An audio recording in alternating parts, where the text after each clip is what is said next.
Ẹ káàárọ̀, ẹ káàsán, ẹ káalẹ́, àbíṣẹ́ tí mo wà. This is CrossBlogxTV. Don't forget to subscribe, like and share. Ó tún ti ṣẹlẹ̀ báyìí o. Gbàgbó tún ti wọnú ìjọ sẹ̀lẹ̀ báyìí. Bàbá Tibetan tún ti yin B52 fún wọn báyìí. Bàbá Tibetan ti bú Mobiyina, wọ́n ní kò ríran. Wọ́n ní báyìí tí ò ríran. Wọ́n máa fi ṣe olórí sẹ̀lẹ̀. Òun làwọn ọmọ sẹ̀lẹ̀ tó kù wá bínú jáde báyìí.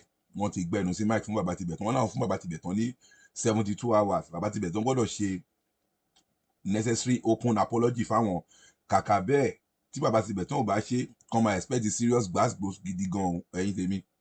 Àwọn sẹ̀lẹ̀ ti faraya báyìí lórí ọ̀sí bọ́ǹbù tí Bàbá Tibetan jù sí inú ìjọ sẹ̀lẹ̀.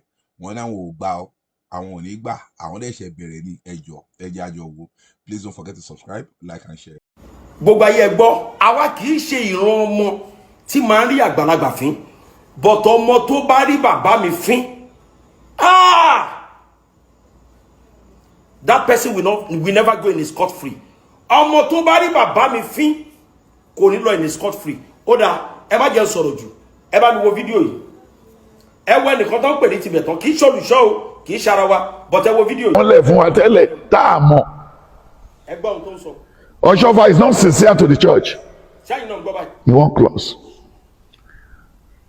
Kò fẹ́ gbé ìjọba fún Bàdà. Ṣẹlẹ̀ yìí làǹkà yìí. Ṣé gbọ́ ohun tí wèrè ń sọ? Oshoffa àti Buhari kò sí yàtọ̀. Ẹ̀yin ọ̀rẹ́ wa ṣe gbọ́ ohun tí. Ọmọ tó máa tó ajá kẹrin délé tó gbádùn. Ìyẹn gọ̀ láti lóyún, ó gọ̀ bí silencer Vespa. Ẹni tí ò ríran, ẹni ìjọ tó fẹ́ fa ayé mọ́. Ẹ̀dẹ̀gbẹ́ni tí ò ríran kó dúró síwájú ilé. Báwo ni géètì yìí bá ṣe rí? Kọ́ lọ gbẹ́rù Mobiyina kó dúró sí géètì yẹn pé kó máa ṣe security. Ẹ wá ní kó head this gigantic church. That's to know wọn ò kíà fún tẹlòmíì. Tó ń bá kíà wọn ò ní ṣerú kà yẹn. Kó sí bó ṣẹlẹ̀ wà náà tó ń bá dáwọ́ wọn ṣe máa ìdílé àwọn olùdásílẹ̀ títí Jésù máa fi tẹ́nà ni. Doesn't even give them their quota, but this is what you ganu see. They're so eager, they're so rude and a lot of things. Ìjọba ìṣe máa tún ní world crisis láìpẹ́ o. Mobiyina máa tó kú sí mọ́mọ́ ní crisis. The crisis will start again. Irú àwọn tọ́ṣọ tí o mọ̀ kankan tí wọ́n kàn wọ́n rò pé wọ́n bẹ́ fún lábàtà. Wọ́n rò pé omi ló mú ẹ̀fọn yẹn mú mi kú. It's not done. A kàn ń ṣe kò sí fraud wà láàrin gbogbo leadership kìíní bẹ́ẹ̀. Ṣé wọ́n sọ fún Oshoffa pé kó má lọ sí Ìbàdàn. Bọ̀dé kò tó mú bẹ̀ lọ́dọọdún yẹn ó ti ganu sí. Ó ti yí brain yẹn. Ó lè rán yàn but kò ní trust èèyàn. Àwọn tó kọ́kọ́ sínú mọ́tò náà àwọn ìgbìmọ̀ ẹgbẹ́ ẹ̀ náà ni. Ìgbìmọ̀ ló ń wá ìgbìmọ̀ ló ń ṣe àwọn ìgbìmọ̀ fúnra wọn ló wà pa. Ẹgbẹ́ ohun tó ń sọ. Abeg gbèdé question mi ṣe. Gbogbo ọmọ ìjọ mímọ́ bó ṣe máa ń bẹ̀rẹ̀ rèé o. Bó ṣe máa ń bẹ̀rẹ̀ jẹ́jẹ́ ni wàhálà dúró tí wọ́n lọ máa wà. Olùṣọ́ Tibetan, I'm sorry, ẹ̀ tí ẹ̀ ń ṣe olùṣọ́ because you are a satanic agent. Ẹnì kan ò ní bú bàbá mi lálára rírùn kí n bú bàbá tiẹ̀ lálára títà sọ́sọ́. Ṣé rí pé wèrè tí wọ́n wò lára yín ní tẹ́jú oṣó tí wọ́n ò rí wò tán gbé yín padà wá kí o tún tán wá wò yín lọ́dọ̀ bàbá Oshoffa. Àwọn nǹkan tán lò fún yín gbà yẹn ti expire, wèrè yẹn ti padà jẹun lórí yín. If not, ẹ ò ní wèrè lórí to the extent of kẹwọ ẹni tẹ́ fẹ́ fi trend, ẹni tẹ́ fẹ́ fi ta yín kó jẹ́ pé Oshoffa dé máa sọ̀rọ̀ sí. Irú rẹ̀ Tibetan, ìwọ sọ pé Oshoffa lọ ganu sí. Kọ́rọ̀ gbá lẹ́nu ẹ. Tibetan, kọ́rọ̀ gbá lẹ́nu ẹ. Kí ìwọ sọ pé Oshoffa lọ ganu sí. Àwọn tó bí ẹ lọ́mọ ò tó bẹ́ẹ̀. Bíbélì sọ wípé nínú ìwé òwe chapter 26, Proverbs chapter 26, verse 4, ó ní má ṣe dá aṣiwèrè lóhùn. Ṣùgbọ́n nígbà tó dé verse 5, ó ní dá aṣiwèrè lóhùn nítorí wèrè ara ẹ̀. Mo ti wá dá yín lóhùn. Tí gbogbo sẹ̀lẹ̀ bá dákẹ́, tí wọn ò bá yín sọ̀rọ̀, àbí tí wọn ò bá ẹ sọ̀rọ̀, èmi máa fèsì padà fún ẹ. We give you 72 hours of Tibetan. Ọ̀rọ̀ tẹ́ ẹ sọ fún Oshoffa yẹn, kẹ́ padà síta, kẹ́ jáde, kẹ́ nígbà tẹ́ ẹ lọ mú kíní tẹ́ ẹ máa mú yẹn. Òun ló dà ẹ lórí rú tó fi sọ̀rọ̀ ọ̀rọ̀ yẹn. If otherwise, you have just started, we will finish you up in this land. A máa jẹ́ kó mọ̀ pé èèyàn jẹ́ èèyàn lọ. You have been doing this time without numbers. Nobody has ever come before you to caution you.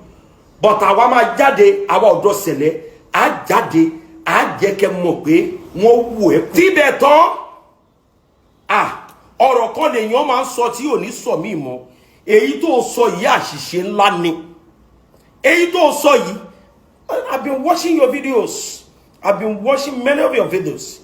Mo rí tó bú bàbá Adébóyè. Èmi náà ti mọ̀ pé nǹkan yìí ń padà bọ̀ lórí Ọ̀ṣọ́fà. Ọjọ́ tó ti bú bàbá Adébóyè, tó bú Oyèdépò, tó bú Ọ̀nà Ọ̀fífẹ̀, tó bú Ọbásanjọ́, tó bú Tinubu, tó ṣáà go against gbogbo èèyàn. Ẹ jẹ́ kí gbogbo ayé lọ wo fídíò yín. Ẹ̀kọ́ wo la rí kọ́ nínú fídíò yín? You keep opposing people every day, every time, every hours. You keep opposing people.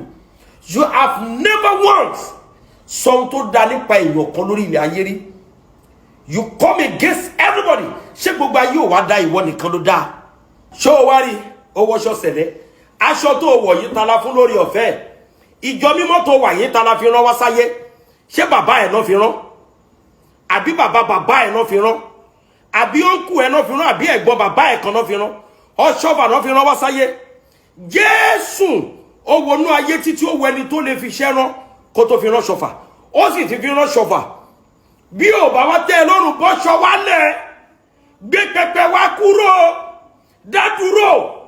Nígbà tí Sẹ̀líkà dá dúró, ta ló bí wọn? Àìmọye ìjọ tó ń yapa lábẹ́ Sẹ̀lẹ̀ tí wọ́n dá dúró, kò sẹ́ni tó bá wọn jà. Ìwọ náà kúrò lábẹ́ wa, gbé pẹpẹ wá kúrò, mú ìwé orin wá kúrò, mú tiẹ̀ lọ́tọ̀.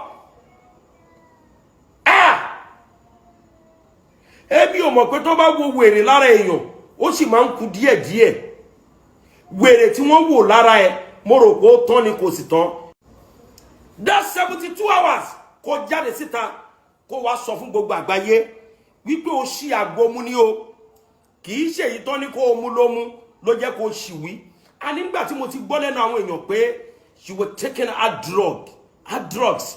Mo ti ń wò pé ṣolùṣàgùtàn lẹ́ni ìjọ yẹn ni mo ti discover pé o kì í ṣe ìránṣẹ́ Ọlọ́run, ìránṣẹ́ Sátánì nìyẹn. Tó bá lóun pín rẹ̀ sí, òun pín gbá, òun gbáwò fáwọn èèyàn, fáwọn tí wọ́n ní. Àwa ti ń pín ṣáájú ẹ, a ti ń pín gbogbo àti ń ṣe ṣáájú ẹ.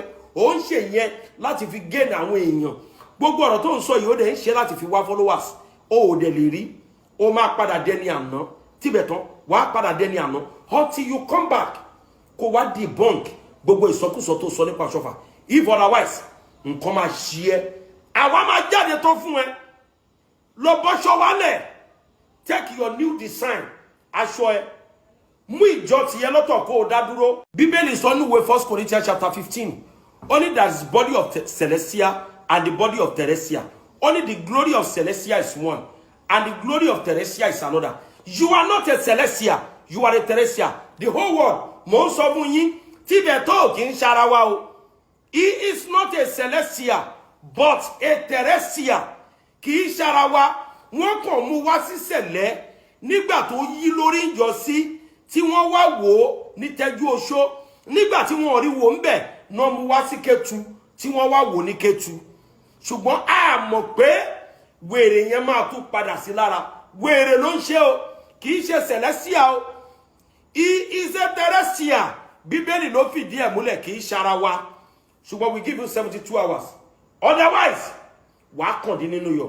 This is a yellow card for you. I'm coming back. Tẹ́ ẹ bá lè rí àmì ṣe, gbogbo ogun tó lóhùn ní gbọ́ tó lóhùn ní gbà lórí ayé yín, iná agbára Ọlọ́run máa jó dànù.